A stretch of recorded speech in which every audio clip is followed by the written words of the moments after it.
പ്രാർത്ഥനയുടെ ഒരു ചെറിയ കൈപ്പുസ്തകത്തിൽ ഒന്നാമതായി കൊടുത്തിട്ടുള്ളൊരു പ്രാർത്ഥനയുണ്ട്.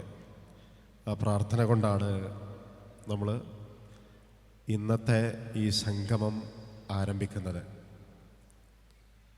ഒരുപക്ഷെ എല്ലാവർക്കും മനഃപ്പാഠമായി അറിയാവുന്ന ഒരു പ്രാർത്ഥന. എന്തുകൊണ്ട് നമ്മളത് പ്രാർത്ഥിക്കേണ്ടതുണ്ട് എന്നൊരു ബോധ്യമുണ്ടാക്കുക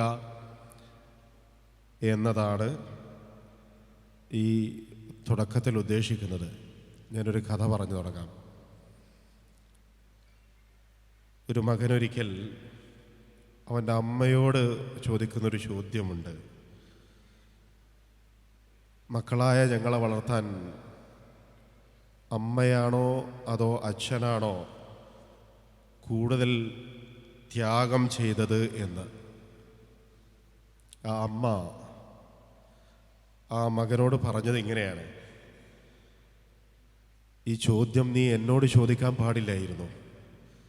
കാരണം മക്കളായ നിങ്ങളെ വളർത്താൻ നിങ്ങളുടെ അച്ഛൻ്റെ ത്യാഗമൊന്നും ഈ അമ്മക്കില്ല. ഞാൻ വിവാഹം കഴിഞ്ഞ് വരുമ്പോൾ അച്ഛൻ ഇങ്ങനെ ആയിരുന്നില്ല.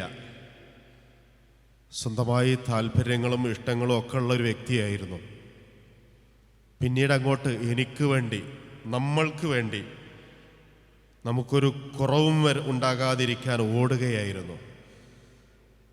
നമുക്ക് ഭക്ഷണത്തിന്, വസ്ത്രത്തിന്, മരുന്നിന്, നിങ്ങളുടെ വിദ്യാഭ്യാസത്തിന്, അങ്ങനെ ആവശ്യങ്ങൾ പലതായിരുന്നു. അച്ഛൻ്റെ വിയർപ്പാണ് ഞാനും നിങ്ങളും ഈ കുടുംബവുമൊക്കെ. ഈ മകൻ ഇതേ ചോദ്യം തൻ്റെ അച്ഛൻ്റെ അടുത്ത് ചെന്ന് ചോദിക്കുന്നുണ്ട്. അപ്പം അച്ഛൻ നൽകുന്ന മറുപടി മറ്റൊന്നായിരുന്നു: നിങ്ങളുടെ അമ്മയുടെ ത്യാഗം അതെത്ര എന്ന് പോലും എനിക്കറിയില്ല. നിങ്ങളെ വളർത്താൻ, നിങ്ങളെ വലുതാക്കാൻ അവൾ സഹിച്ചതൊന്നും ഞാൻ അറിഞ്ഞിട്ടില്ല, അറിയിച്ചിട്ടുമില്ല. അവളുടെ ക്ഷമയും സഹനവുമാണ് ഈ കുടുംബത്തെ ഇവിടെ വരെ എത്തിച്ചത്. അവൾക്കുമുണ്ടായിരുന്നു ഒരുപാട് ഇഷ്ടങ്ങളും സ്വപ്നങ്ങളും ഒക്കെ. അതൊക്കെ വേണ്ടെന്ന് വെക്കുകയായിരുന്നു എനിക്കും നിങ്ങൾക്കും വേണ്ടി, നമ്മുടെ കുടുംബത്തിന് വേണ്ടി. എൻ്റെ വരവുകൾ അറിഞ്ഞ് അവൾ ചിലവാക്കി. ഉള്ളതൊന്നും അവൾ എന്നോട് ചോദിച്ചിട്ടില്ല, അത്യാവശ്യമുള്ളതല്ലാതെ. അങ്ങനെ അവൾ എന്നോട് ചേർന്ന് നിങ്ങൾക്ക് വേണ്ടി പൊരുതുകയായിരുന്നു. അവളെക്കാൾ ത്യാഗമൊന്നും എനിക്കില്ല എന്നാണ് അച്ഛൻ പറഞ്ഞത്. ഇത് കേട്ടപ്പം ആ മകന് തൻ്റെ സഹോദരങ്ങളോട് പറയുന്നൊരു വാക്കുണ്ട്: ലോകത്തിലെ ഏറ്റവും ഭാഗ്യമുള്ള മക്കൾ നമ്മളാണ് എന്ന്. സത്യത്തിലിത് ആ മക്കളുടെ മാത്രം അവസ്ഥയല്ല. നമ്മളെയൊക്കെ നമ്മളുടെ മാതാപിതാക്കൾ വളർത്തിയിട്ടുള്ളത് ഇങ്ങനെയാണ്. ഒരു മനുഷ്യൻ്റെ ജീവിതത്തെ 3 ഘട്ടങ്ങളായി തിരിച്ചു പഠിപ്പിച്ചിരുന്നുണ്ട് ഖുർആൻ നമ്മൾക്ക്. ദൗർബല്യത്തിൻ്റെ ഘട്ടവും, തുടർന്ന് വരുന്നൊരു കരുത്തിൻ്റെ ഘട്ടവും, പിന്നീടുള്ള ദൗർബല്യത്തിലേക്കുള്ള ഒരു തിരിച്ചുപോക്കും. അതിലെ ആദ്യ ദൗർബല്യഘട്ടത്തിൽ അഥവാ ശൈശവഘട്ടത്തിൽ നമ്മൾക്ക് മാതാപിതാക്കൾ നൽകിയിട്ടുള്ള സ്നേഹവും വിലമതിക്കാനാവാത്ത കാവലും കരുതലുമാണ് യഥാർത്ഥത്തിൽ നമ്മളാക്കി മാറ്റിയത് എന്ന തിരിച്ചറിവാണ്. ആ ഒരു ദൗർബല്യത്തിലേക്ക് അവർ തിരിച്ചു പോകുന്ന സമയത്ത് അതുവരെ അവർ നമ്മൾക്ക് കാവലായി നിന്നുകൊണ്ടേയിരിക്കും. അവർക്ക് എന്തെങ്കിലുമൊക്കെ ചെയ്യാൻ പറ്റുന്നിടത്തോളം കാലം. പെറ്റുതീരുന്നതോടുകൂടെ, അല്ലെങ്കിൽ ഗർഭപാത്രത്തിൽ നിന്ന് നമ്മൾ ഈ ഭൂമിയിലേക്ക് പറന്നു വീഴുന്നതോടുകൂടെ എൻ്റെ ഉത്തരവാദിത്തം തീർന്നു എന്നവർ കരുതുന്നില്ല. അവർക്കാവുന്നിടത്തോളം നമുക്കവർ കാവലായി നിൽക്കുന്നുണ്ട്. ആ ബോധമാണ് യഥാർത്ഥത്തിൽ അവരുടെ ദൗർബല്യത്തിൻ്റെ ഘട്ടത്തിൽ അവരെ പരിഗണിക്കാനും അവരോട് ഏറ്റവും മാന്യമായി പെരുമാറാനും അവരോട് ഏറ്റവും നന്നായി പ്രതികരിക്കാനും അവർക്ക് വേണ്ടി നമ്മൾ പറഞ്ഞു വെച്ചിട്ടുള്ള പ്രാർത്ഥന മനസ്സറിഞ്ഞ് ചൊല്ലുവാനും നമ്മൾക്ക് കരുത്താകേണ്ടത്. സൂറത്തു അൽ ഇസ്രായിലെ 24-ാമത്തെ വചനത്തിലാണ് പ്രസ്തുത പ്രാർത്ഥനയുള്ളത്.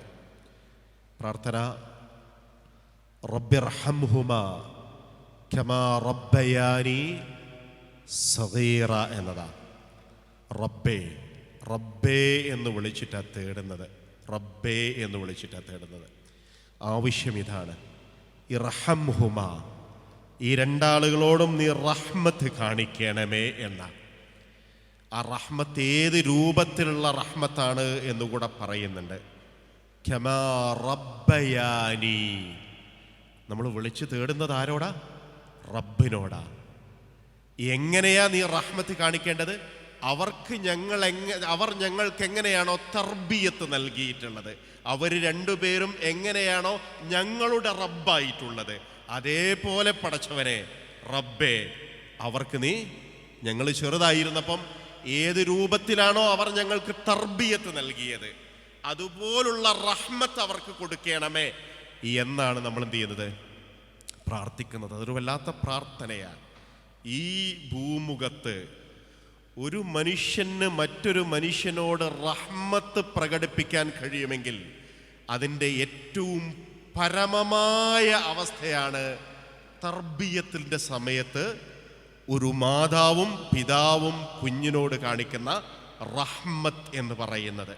അതിനോളം വലിയൊരു റഹ്മത്തിൻ്റെ പ്രകടനം ഒരു പടപ്പും മറ്റൊരു പടപ്പിനോടും കാണിക്കുന്നില്ല എന്നതാണ് വസ്തുത. അതുകൊണ്ടാണ് നമ്മളെയെല്ലാം തർബിയത്ത് നടത്തിക്കൊണ്ടിരിക്കുന്ന നമ്മുടെ റബ്ബിനോട് അങ്ങേയറ്റത്തെ റഹ്മത്തിൻ്റെ ഉടമയായ നമ്മുടെ റബ്ബിനോട് ആ കിട്ടിയ ആ സമയത്ത് കാണിച്ചിട്ടുള്ള റഹ്മത്തിനെ പോലെ പടച്ചവനെ അവരോട് നീ റഹ്മത്ത് കാണിക്കണമേ എന്ന് പ്രാർത്ഥിക്കാൻ പറഞ്ഞിട്ടുള്ളത്.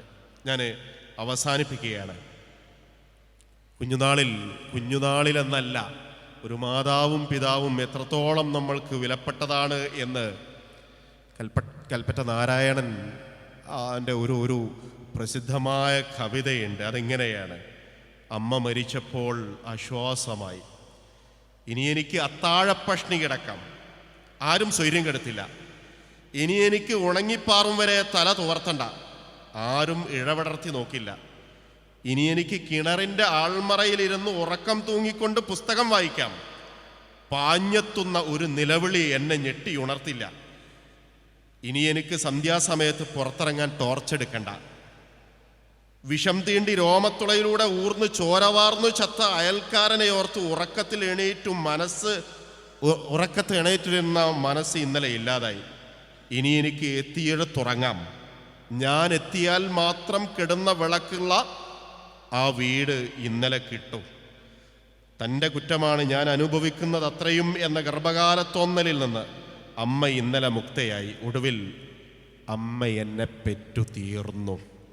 മരിക്കുന്നതോടുകൂടെ ഭൂമിയിൽ ശരീരവേദന കൊണ്ടല്ലാതെ ദുഃഖം കൊണ്ട് ഇനി ആരും കരയുകയില്ല എന്ന് പറയുന്നുണ്ട്. ഒരു മാതാവ് എത്രത്തോളമാണ് ഒരു കുഞ്ഞിന് കാവലാകുന്നത് എന്ന് അമ്മ മരിച്ച സമയത്ത് കൽപ്പറ്റ നാരായണൻ എഴുതിയിട്ടുള്ള ആശ്വാസം എന്ന കവിതയിലുള്ളതാണത്.